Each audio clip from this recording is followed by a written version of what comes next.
नमस्कार, स्वागत है आपका टीवी 9 भारतवर्ष के स्पेशल बुलेटिन में। हम आपको अब बड़ी खबर बताने वाले हैं। जो अग्निवीर योजना है सरकार की, उससे जुड़ी हुई कुछ बड़ी और अहम जानकारियां सभी युवा के लिए अग्निवीर परीक्षा योजना के बहुत ही बेहतरीन महत्वपूर्ण पेपर निकला है जो यहाँ पर चले। अग्निपथ क्या होने वाला है ये सरकार के लिए? सरकार अग्निवीर को लेकर क्या कुछ नया सोच रही है? क्या किसी बदलाव के बारे में विचार किया जा रहा है? इस तरह की कुछ जानकारियां सामने हैं और उससे जुड़ी हुई बड़ी खबर आपको बता रहे हैं हम।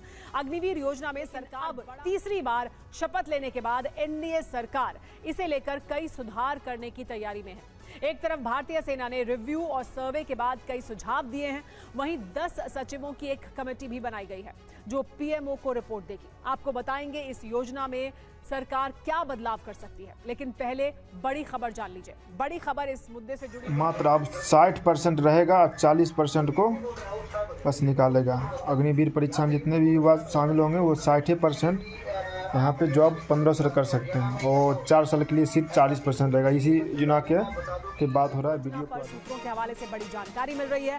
कुछ प्रावधान बदलने के पक्ष में है सेना ने सर्वे और रिव्यू का हवाला दिया है। योजना से जुड़े लोगों से मांगे गए थे सुझाव और इन सुझावों के आधार पर कुछ प्रावधान बदलने के सुझाव दिए जा रहे हैं। सेना की तरफ से सर्वे और रिव्यू का हवाला दिया जा रहा है कि उन्होंने जो सर्वे किया है, जो रिव्यू किया गया है इस योजना को, उसके बाद कुछ बदलाव हैं जिनका प्रावधान किया जा सकता है। एक और बड़ी खबर इस मामले से जुड़ी हुई है कि अग्निवीर पर 5 बड़े बदलाव के पक्ष में है सेना। तो वो कौन से बड़े बदलाव हैं जिनकी बात की जा रही है? सबसे पहले 25% अग्निवीर रखने के फॉर्मूले में बदलाव संभव है। इसके अलावा कार्यकाल बढ़ाने के पक्ष में भी है सेना, यानी जो कार्यकाल या जिस कार्यकाल का अभी हवाला रखा गया था, सूत्र ये बता रहे हैं, सूत्रों के हवाले से जानकारी ये मिल रही है कि उसमें भी कुछ बदलाव किया जा सकता है। तो अलग अलग सुझाव दिए गए हैं। इन सुझावों पर क्या होगा आगे रुख, लेकिन ये सुझाव फिलहाल सेना की तरफ से दिए जा रहे हैं। सूत्रों के हवाले से ये बड़ी जानकारी आ रही है। लेकिन आइए आपको ये बता देते हैं कि अग्निवीर योजना में क्या बदलाव हो सकते हैं और किन बदलावों के पक्ष में है सेना ने रिव्यू किया है, सर्वे किया है और किन बदलावों को सेना की तरफ से सुझाव दिया जा रहा है कि ये किए जा सकते हैं। तो बदलाव जो जिनके पक्ष में सेना है, वो पहला बदलाव ये है कि 25% वाले फॉर्मूले में सुधार हो, यानी कितने अग्निवीर रखे जाने हैं इसको लेकर एक रिव्यू किया जाए। 4 साल बाद 60% से 70% अग्निवीर रहें, यानी 4 साल के बाद जो अग्निवीर रहें सेना के पास वो लगभग 60% से 70% होने चाहिए। दूसरा सुझाव या दूसरा बदलाव जो सुझाव दिया जा रहा है सेना की तरफ से वो ये कि अग्निवीरों का कार्यकाल भी बढ़ा दिया जाए, यानी जिस कार्यकाल की अभी अग्निवीर के लिए जो प्रावधान किया गया था उसे बढ़ाए जाने की बात की जा रही है। कार्यकाल 4 साल से बढ़ाकर 7 साल कर दिया जाना चाहिए, ये सुझाव दिया जा रहा है, क्योंकि पहले अग्निवीर योजना के तहत 4 साल का अग्निवीर का कार्यकाल होना था, लेकिन सेना की तरफ से सुझाव यह है कि इसे बढ़ाकर 7 साल कर दिया जाए। तीसरा बड़ा बदलाव जो सेना की तरफ से जिसका सुझाव दिया जा रहा है, सूत्रों के हवाले से हमें यह जानकारी मिल रही है कि भर्ती के लिए आयु सीमा भी बढ़ाई जाए। भर्ती की उम्र 17 से बढ़ाकर 22 से 23 साल कर दी जाए। पहले 17 साल की आयु सीमा थी, लेकिन इसे बढ़ाया जाना चाहिए 22 से 23 साल तक भी। अगर आप अग्निवीर योजना में आना चाहते हैं तो आप इसके तहत आ सकें, यह प्रावधान किया जाए। चौथा बड़ा बदलाव जो सेना की तरफ से जिसका सुझाव दिया जा रहा है वो ये कि ट्रेनिंग के दौरान विकलांग होने पर मदद मिले। अभी ऐसा कुछ नहीं था, यानी जो अभी की योजना है उसमें इस तरह का कोई प्रावधान नहीं था, लेकिन सेना का यह कहना है कि अगर ट्रेनिंग के दौरान कोई हादसा होता है, कोई विकलांग हो जाता है तो फिर उसको मदद मिलनी चाहिए। सर्विस खत्म होने पर भी विकलांगता भुगतान जारी रहना चाहिए, यानी वो अपनी सर्विस जब पूरी कर बाहर निकले तो भी उसको जो ये भत्ता है, जो ये सहायता है वो मिलनी चाहिए। पांचवा बड़ा बदलाव ये कि शहीद होने पर परिवार के सदस्य को नौकरी मिले।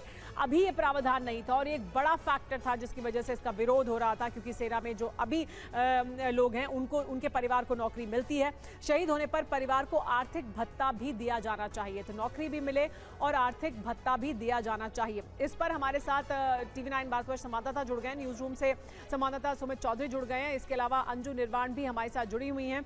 सुमित, ये मुद्दे जो सुझाव दिए जा रहे हैं सेना की तरफ से, पहले तो ये बताइए कि किस तरह का ये सर्वे किया गया था, ये जो सुझाव हैं जो सेना की तरफ से रिव्यू और सर्वे के बाद बताए गए हैं, ये दरअसल वही अहम मुद्दे हैं जिन पर लगातार राजनीति भी होती रही है, जिनको बड़ा मुद्दा भी माना गया है कि ये वजहें हैं जिसकी वजह से इसका विरोध हो रहा था। देखिए सुमेरा, सबसे पहले तो हमें जानना जरूर है आखिरकार अग्निवीर योजना या फिर अग्निपथ योजना क्यों लाई गई। दरअसल लगातार जो बजट पर प्रेशर बढ़ रहा था या फिर जो फोकस बढ़ रहा था वो ज्यादातर पेंशन को लेकर ही था। पेंशन एक बड़ा कंसर्न था जिसकी वजह से नए मॉडर्नाइजेशन या फिर ट्रांसफॉर्मेशन जो तीनों फोर्सेज हैं वो नहीं कर पा रही थी। अभी जो अग्निवीर योजना आई है उससे लगभग, क्योंकि एक सैनिक के ऊपर जो खर्च होता है उसमें कटौती करीबन 2 लाख की आई है, और अगर सालाना की बात करें तो 60,000 सैनिकों पर कटौती 1,000 करोड़ से ज्यादा का, यानी 1,000 करोड़ रुपए आपको ज्यादा मिलेगा अपनी मॉडर्नाइजेशन को लेकर। लेकिन इसके कई और पहलू भी हैं जिस पे लगातार विपक्ष या फिर कई लोग जो हैं सवाल खड़े कर रहे थे, जिसको लेकर सबसे बड़ा बात है